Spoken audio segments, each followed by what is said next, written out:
Seth University. I'm your host, Dr. Seth Davis.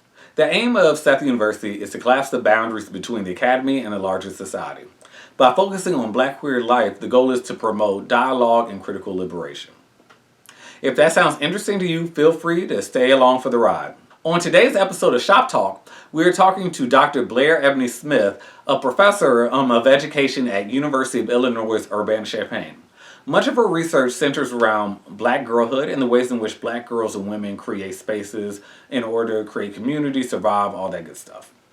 So with that being said, what we're talking about today is we're talking about the queer potential of Black girlhood. So as many of you have seen in the last 15 years, there's been a uptrend in people interested in the lives of Black girls, specifically in brands and programs that seem to value or promote the perspectives of Black women and girls, which of course on paper is a great thing. And so also you're starting to see people being able to profit and make careers off of this stance too. And these type of trends go in and out of style. So what we're looking at today is the ways in which scholars like me and Blair use Black girlhood, but specifically childhood, but Black girlhood as a site of knowledge. How we use our experiences growing up as films, both of us in the South in particular, but how we use our experiences as growing up as films to inform the research and the community work that we do today. So stay tuned to take a look. About today, because when I think about the term Black girlhood, Black girl rock, all this whole moment, I automatically think of you. You and your work was so hot. I think of Dr. Brown and the work that she was doing at University of Illinois Urbana-Champaign, and now is she continuing it at Michigan State? She's shifting. She's trying. She's an administrator now, but yeah, I think that is part of the academic thing because even at my school, like I'm over here, I'm trying to start this kind of art outreach thing between the university and the community, while also thinking to myself, and I try to keep this in, while also thinking to myself, what are my long-term goals for living and all that? And if I'm able to pull this off successfully, well, there's a good chance that another school would want me to come there. Yeah. And I think that's some of the shifts in the times. I know we're going to kind of, go back in time a bit, but I think there's something in particular happening now with, certain types of public engagement and organizing, especially, I think, as an academic, what that means, what the stakes are, what there is to, consider for sure. So I think for me personally, I'm also I'm really thinking about what Black girlhood means for me, like how I want to do it outside of how I've been trained, which I'm grateful for. But lots of shifts there. Mm-hmm. But I'm thinking about Black girlhood so this is where I entered the conversation. I cited Dr. Brown, in my dissertation too, because I was all inspired. I was hanging around the Soul High. Yes. It was a moment. I was feeling inspired. I was feeling my Black girl beat.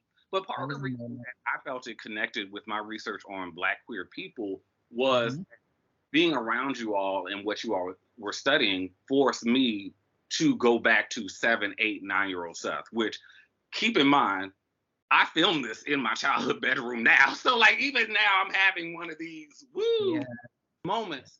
But it's like a lot of, at least how I feel that I engage in the world, whether we're talking about survival skills, how it is I talk to people, who it is at a new job that I immediately start talking to, who understands what's going on and the layers to this professional and the veils of this space. For me, it's always been Black women and girls. Now, if I keep it all the way real, it's always been Black lesbians, child. We get even more specific, right? Mm-hmm. Yes. And I'm also thinking about how being a lesbian is, it's a very political thing. Loving women for sure, and specifically Black women in films. Loving women and seeing women as sites of knowledge. Yes. Because in ways, I feel like that's the difference between and everybody else. True, like men and women, is that most people really only see men and men's ways of being as ideal or important. And the funny thing about it, while we live in a society that perpetuates that idea, we live in a world that is so much more profound and layered than that. And Right. these folks Right. always paint themselves in the holes. Like I'm over here thinking about the two black folks that got arrested with Trump and all that type of stuff. That it's like Mhm. invested in this white supremacist notion of success, white supremacist notion of political strategy and strength. And you Mhm. caught out there as a black person, not, and that ain't that way of being in the world. I mean, that white supremacist, white male way of being in the world. I don't know why I put the devil thing. But the type of white supremacist way of getting in the world ain't got that man out on bond. He's still in jail while Donald Trump just walked through there, Straight through. straight through. And like I'm hearing the voice of Dr. Elaine Richardson. I think she's still at Ohio State, right?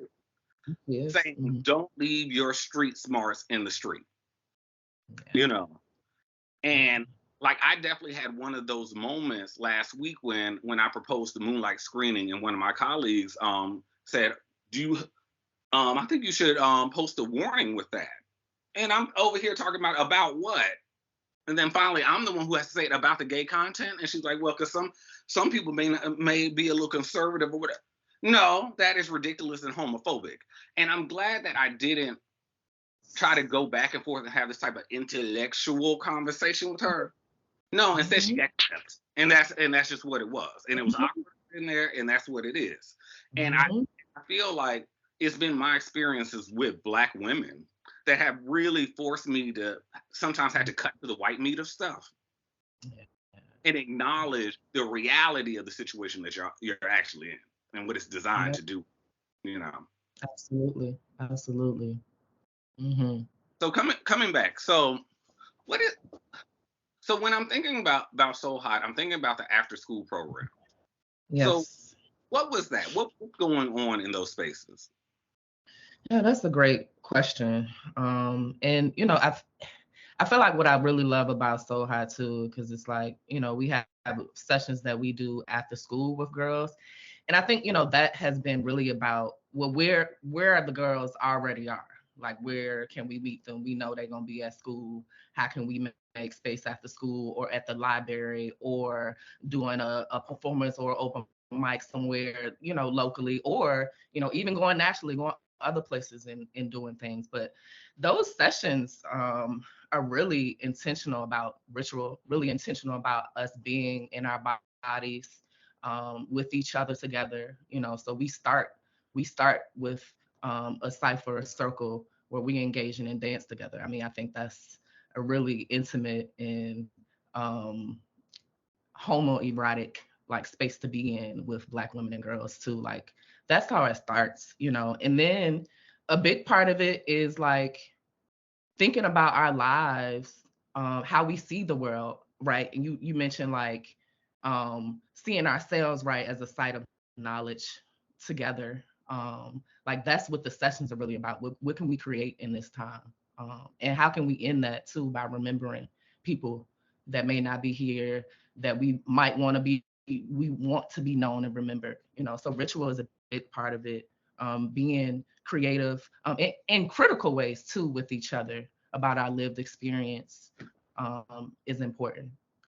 So that has been the basis of those sessions. I'm hearing Mhm. things of that Sankofa. I'm thinking hearing things of even the hashtag say her name. Um, Mhm. this one of the things that you really got me messing with though is and I so appreciate you going there, and I think it's important that us queer people aren't afraid to go there in these times. Mhm. Mhm. You talked about the homoeroticism of black girls and women dancing to each with each other, and what I like about you going there is that just like the erotic in general, the homoerotic is there. It's always there. It's always inherent Mhm. in space when two of the same sex are gathered. Yeah. Two of any sex are gathered. There's erotic Period. there. Yeah. And so Mhm. the things that you had me thinking about is how I used to be really anti. So one thing that Alpha does and plenty of male centered organizations do is this tying of ties thing, teaching teenage boys to tie a tie. And of course, I'm anti that crap for all the respectability reasons of child. Both I was a little queer child that didn't want to wear a tie and didn't want a job that had a tie, but Mhm. also the larger Black respectability politic that all Black males or minorities in general need to be in a tie in order to be respectable, in order to be hireable, and whatever and all that, and that it starts so early in life. This understanding that your hair doesn't need to be longer than this, and if you dress outside of this thing, you're bringing any Right. unwanted attention on yourself. But Right. one thing that I do appreciate, I've gotten to appreciate about it older in life, even though I still don't go to it and do it. Let's be Right. clear, I don't participate because I ain't interested. But one thing, on the last time that I went there and did and stood there talking shit, was I was seeing that these 13, 14-year-old boys, this was like probably the only time that a man touched them in a non-violent or non-sexual way. You know, Yeah. just using care. Literally, these men were both touching them in a loving way, but were literally teaching them how to do something. You Mhm. know, and Mhm. come on, when we're talking about learning, whether we're talking about, tying a tie or painting or learning how to Mhm. write an essay, learning is learning. Sharing Mhm. knowledge with somebody, sharing knowledge, that's Yeah. investing pouring into them. Little And so, small ways. Mhm. even things like, especially within Black man culture, even the idea of making eye contact with another man, you know, Mhm. is considered homoerotic and thus negative.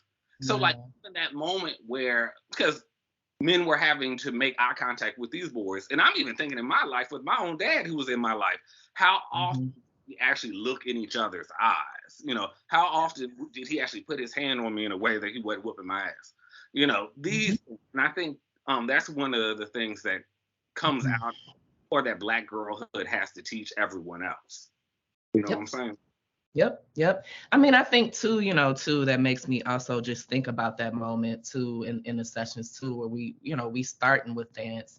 And, usually too, when we first starting off with a group or at the beginning of a year, like, folks, especially the young girls, like, because they're in school all day where they can't move their body. They can't, you know, some of them are wondering whether this is okay, and that's sort of like a space to model it, to do it, to, encourage it, for sure, because Black girls, and in so many ways Black children aren't allowed to be themselves in their bodies, you Ooh, know where, yeah. where, where you just pushed me something that I don't think I just clicked until just now.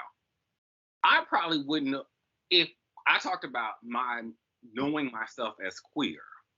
Hmm. That's not so much didn't so much come from my attraction to other men. Mm-hmm. Myself as queer was knowing I could and wanted to move my body in ways that girls did. So again, being Yep. in the Miss Mary Mac circles, being in come on girl, shake that thing, shake that, doing that type of stuff and Hmm. feeling freed in the circle or whatever. Hmm. If I was to be real, that was the queer moment, the first queer moments, or being one of the only guys that wanted to play with the Barbies and being glad when my girlfriends brought their Barbies because then I could finally just be, woo Hmm. child. Yeah, think about those spaces, those circles, sister circles, the many variations of them. Hmm. One Hmm. circle I got to push you on because at Yeah, please. School Black College that I teach at, Hmm. I got to who's child this semester. The girls is all kept. The girls, the Okay. boys, the Yeah. girls. Ooh, girl, everybody is Yeah. out. Everyone is Yeah. hot. I would say it's like I the love it. girls, the boys, and the hoes. Hmm. Girl, we on campus. Girl, we wearing what we want and we are feeling I love ourselves. it. And I'm living. I'm, Yes. now, one type of student that I find myself coming into contact, and faculty member I find myself coming into contact a lot though is, and it's Mm. nothing new and it's not going to be new to you, is the former lady basketball And players. I've been thinking a lot about that too. So yeah. and, Hmm. Hmm. and so like for me, okay, so Girlhood. throughout high school and college and of course grad school on, but specifically throughout high school is when I remember being affiliated the most with the women's basketball team. And like, cause keep in mind, those, and I say this about Black lesbians in general, those are the only people that were queer and openly queer and did not give a fuck. Exactly what I was gonna say. You know, Only people.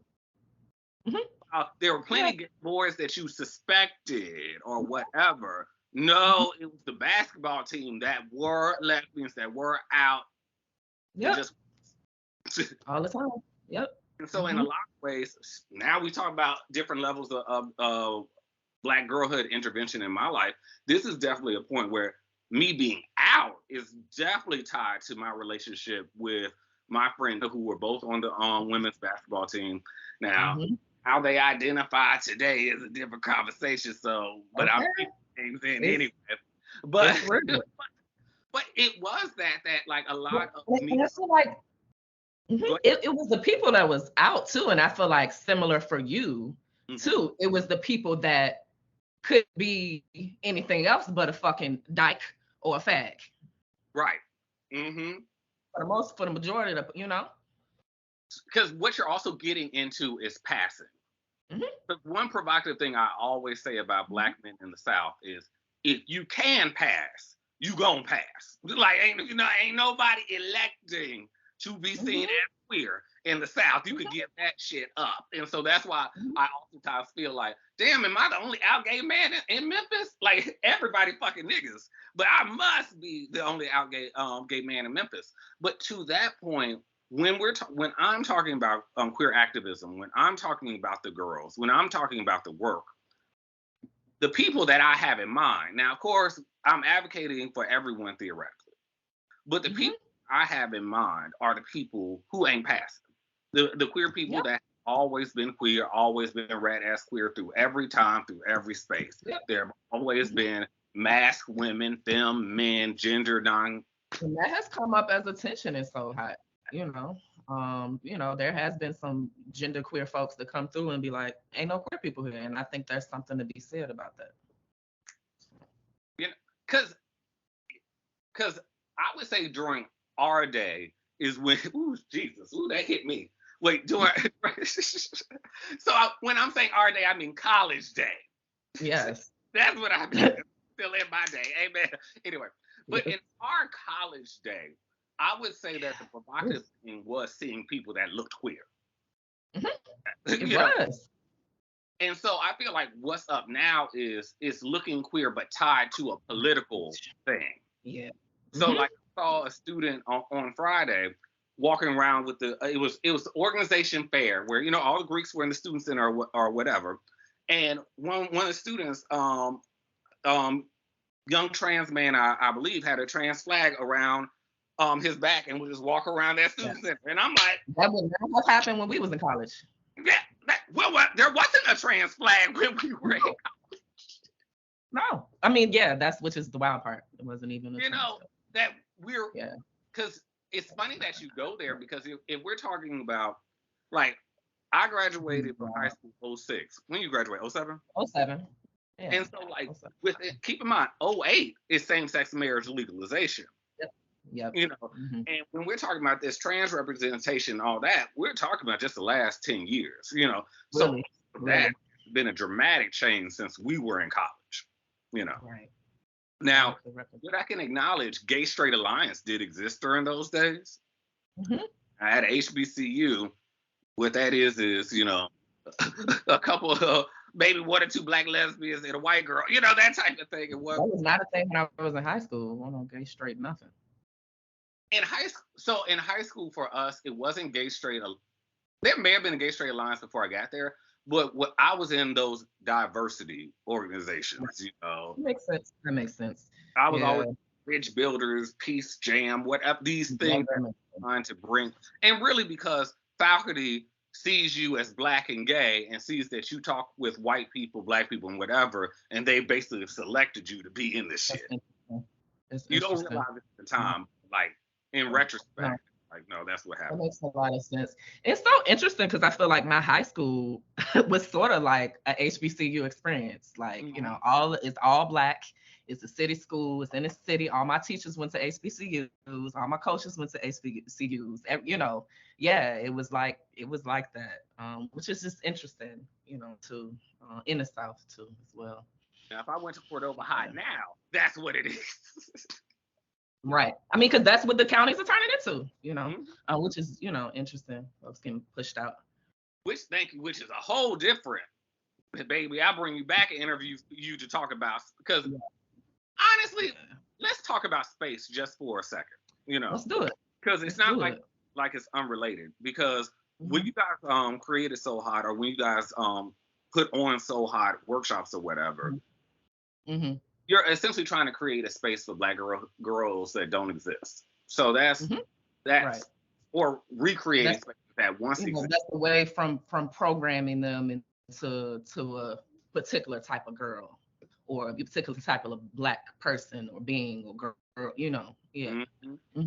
But I think what's trickier than that space that was created is now that you at University of Illinois yourself, and now that I'm at the school I am, because again, I forget that us at Syracuse was somewhat of an ideal space, It was when I reflect on it. So what does that look like? What does that look like trying to recreate those spaces now, just you separate from? It's been a slow process. I mean, when I first started here as a postdoc, I was continuing on work that we were doing that year. We had done 4 Black Girl Genius Weeks in other states.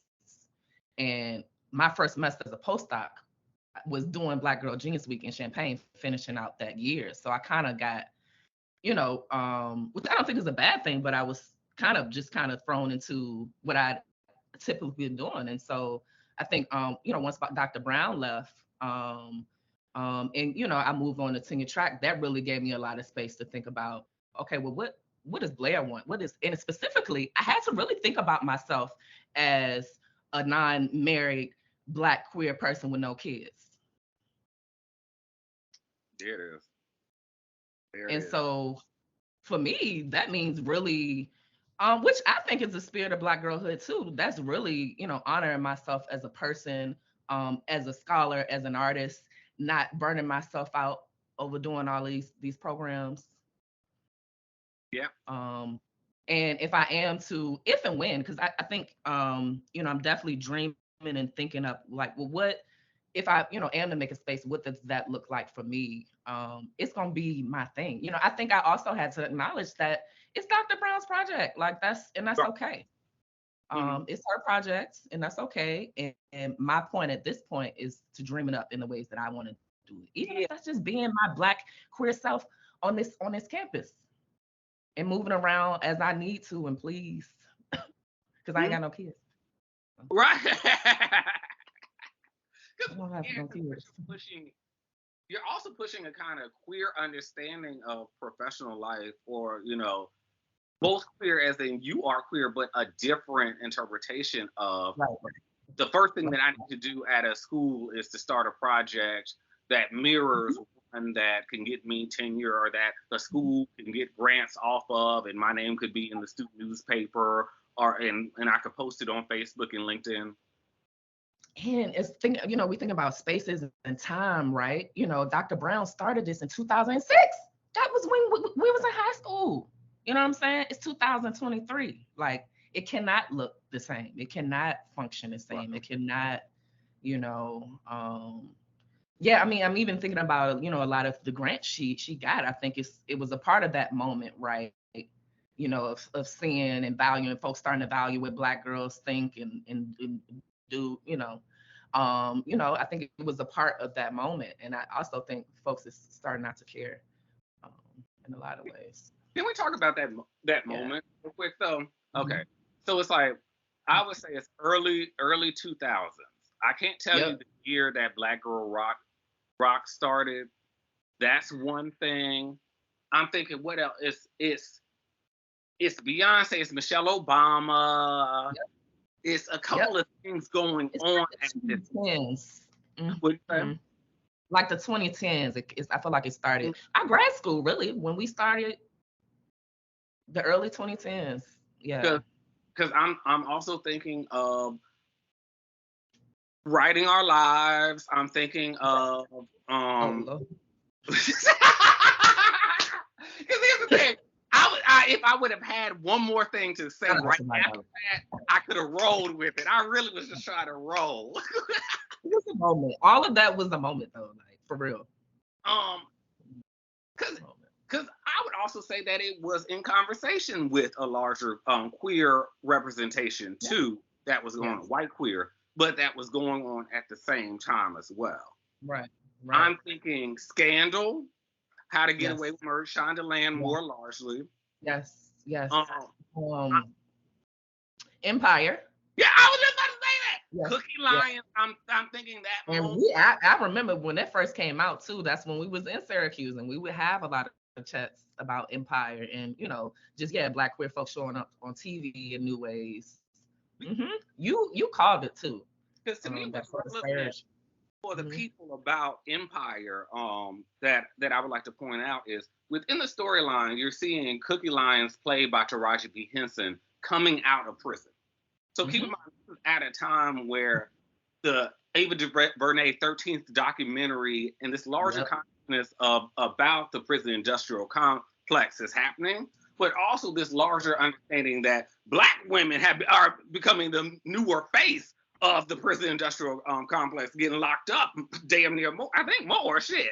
So in a lot of ways, like Lee Daniels or whoever wrote it like that for a reason too. And so we're coming out of prison and taking and inspired by folks like Sylvia, what's her last name? Wait, you know who I'm talking about. Yes. So tall. The drug lord. Took folks' money, Yes. Mm-hmm. But one of the founding mothers of hip hop or whatever, inspired by her. The kind of underlying story is that Empire is really Cookie's brand. That's really her record company that Lucius was able to benefit off of.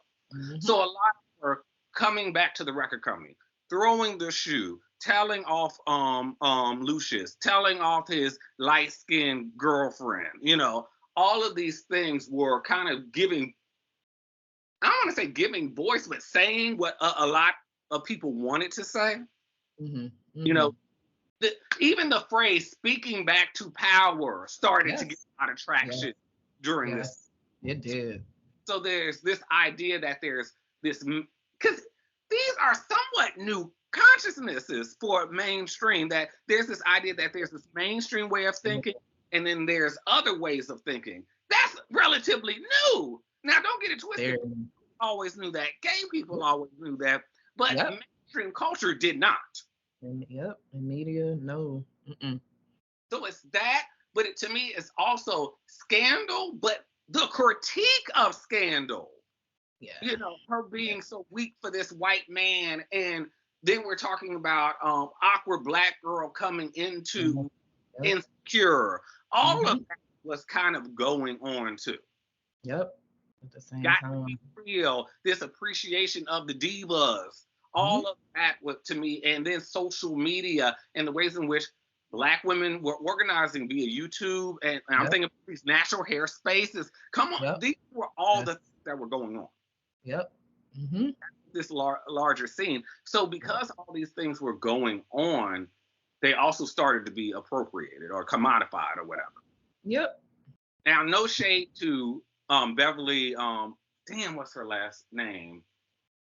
Not Beverly. I'm talking about Beverly over Black Girls Rock. Yes. Mm-hmm. I don't forget the last name, but yes. Mm-hmm. No shade to her, but to me that was one of those moments where I felt like they were still doing good work, but at the same time, you hit me with a critique that has stuck with me for a long time. You said that Essence magazine bullshit, and of course, no disrespect to Essence magazine. They're about to have a documentary. I'm a watch or whatever, but I'm also watching to see if they're going to talk about how they wouldn't let that trans woman, Tracy Africa, pose up in there because Suzanne wasn't going for that. Mm-hmm. I was talking about that too. Mm-hmm. Come on now. But coming back to Black Girls Rock, with a lot of some of these imagings, I'm thinking about even Beyonce's Lemonade. We're still talking about a very specific representation of Black womanhood. Yeah. It's still full face of makeup, which of course you see I got me a little. I love it. I love it. That, because here's the thing, I love makeup and eyeshadow, but I don't have a place to wear it. Really? I'm not gonna get up early to do it every day for work because I don't care. Right. But also, most places I go to hang out really no. So I've decided that that's something I'm gonna do in the YouTube channel. Is that no? This is my time to experiment with shit. That would be really cool. Mm-hmm. But coming back to what we're talking about, that it's still. Well, I want you to say what Essence Magazine bullshit is, because I want to take your break. I mean, I think it's and I think at that particular time, right, I'm thinking about like Black girlhood is something that you do with people. It's something that it's not something you can commodify or like really put this much money on or make a brand out of. Like, it's not something that you can really like do that with. And I feel like that's that kind of like that Black business model, which has been a surge of that too post the pandemic as well. It's just like, yeah, y'all, it's not, you can't sell it. You just can't. Thank you for going there, because yes, post the pandemic, but that was hitting its stride in those. It was making a stride. Yeah. That Black buying logic. Because it's only some of that Trayvon Martin, George Floyd, Sandra Bland stuff that was starting to take some of the air. Folks started branding Black Lives Matter and, selling it. Yeah. And so one of the things I think that you're talking about is whether we're talking about Essence Magazine, Beyonce Lemonade, or a shirt that says Black Feminist. Ain't nothing that can be bought and sold throughout this white supremacist capitalist society going to dismantle a system of white supremacy, Ever. So it's not that these people are evil necessarily for buying or selling or whatever. And if we're going to have a People magazine and a Cosmo and a Vogue, I definitely want a Black version of that, right. Even to this day, that is still important. But I think we also have to understand that these are Black versions of that, And so their goal is to buy and sell not just magazines, but they're selling makeup, they're selling hair products and whatever. So you can't really be on the cover of Essence Magazine or Vogue with no makeup or without a designer outfit, because that cover has already been bought and sold for all intents and purposes to these brands. And a lot of times too, you got people and it's kind of to sell a fantasy too, a dream of I think Essence and Jet, I think they have done a great job too of making it relatable to everyday Black women, but it's still like a I don't know, which is not a bad thing per se, but I just interesting to think about that as representation, a way I think particularly right. We think about 80s, 90s, right, where Black women could see themselves in some type of media, and won't no internet, won't none of that, so that was huge, I like what you're getting at, because, and shout out to Bob and Eunice Johnson, especially back when that was Black owned.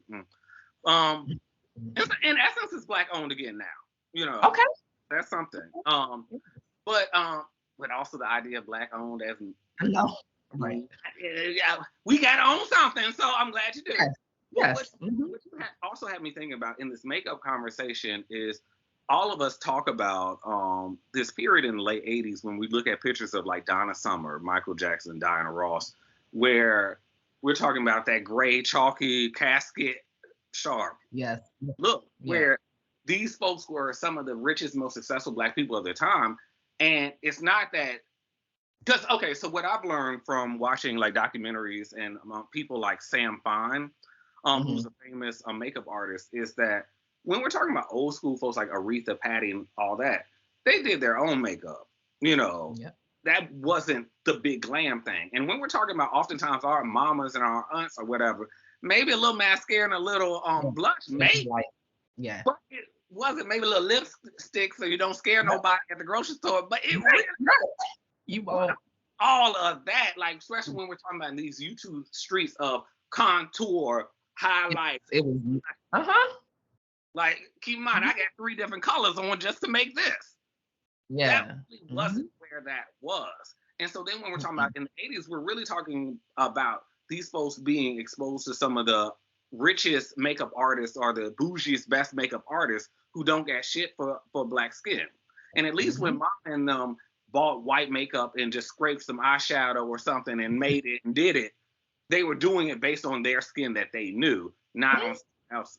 Right. And so what you had me think about in this moment is black beauty going from black beautiful of the 60s and 70s to black beauty being its own thing in a mainstream, not mainstream as in white, but in a mainstream black way. Because I'm thinking fashion fair, fashion shows of the 70s and 80s or whatever. But when I think of beauty and what probably even how I see myself, I think of my mom first. That's who I see in the mirror every day. But then I also think of Jet Beauties of the Week. Yes. I the covers of the Ebonies and the Essences, the folks like Kenya Moore, folks like the Nia Longs and stuff that, which is, you know, very much still based on white supremacist ideas of beauty, you know. Which you talking about. The hair has to be wavy and moving and in a similar, because again, it's when we're talking about these magazines, that's what I'm getting back to when you're talking about the fantasy. We're not just talking hair, we're talking about movement. We're talking about that whole thing, which is designed to buy and sell, but create this like white fantasy of how the hair is supposed to move, the body is supposed to look, Yes. And so, and so to me, that's some of the critique that you're getting at too with that Essence Mac, because it's not about Essence per se. It's about Ebony. It's about BET. It's about men's magazine. But one thing that I like better than all of that in that space is black hair magazines. Yes. You use black hair magazines where the women look over the shoulder and she got a French roll and long nails. That whole thing. Like, I can give you one more of my childhood black beauty moments that I feel still inform my day-to-day life. It's video girls. Yes. I still, if you see me walking down the street or walking on campus, there's a song playing in my head, and in my mind, I am feeling a full video girl beat. And what I got to keep coming back to that you're calling me on is so much of that is that hair moving in that wind.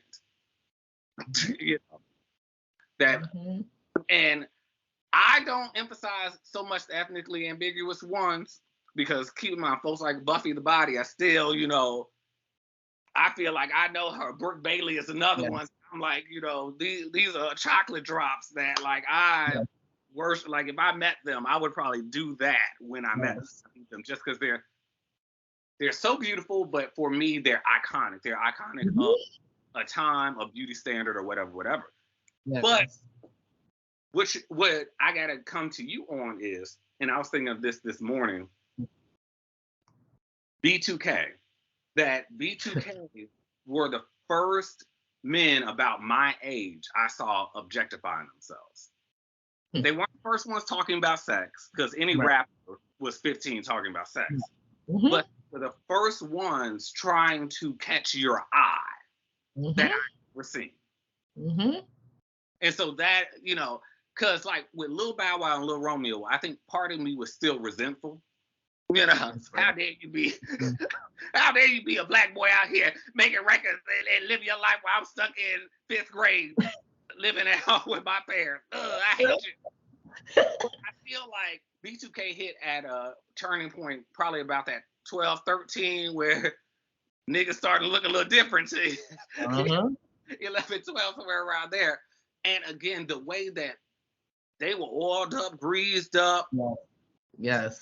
Diddy-fied, Puff Daddied up, So I know you were a big fan of B2K. What was that for you? I mean, first of all, I was definitely a middle school girl. I mean, when I think about it, and when I look back at that, I like, I mean, I think it's definitely speaks to like my complicated attractions to men when they show up.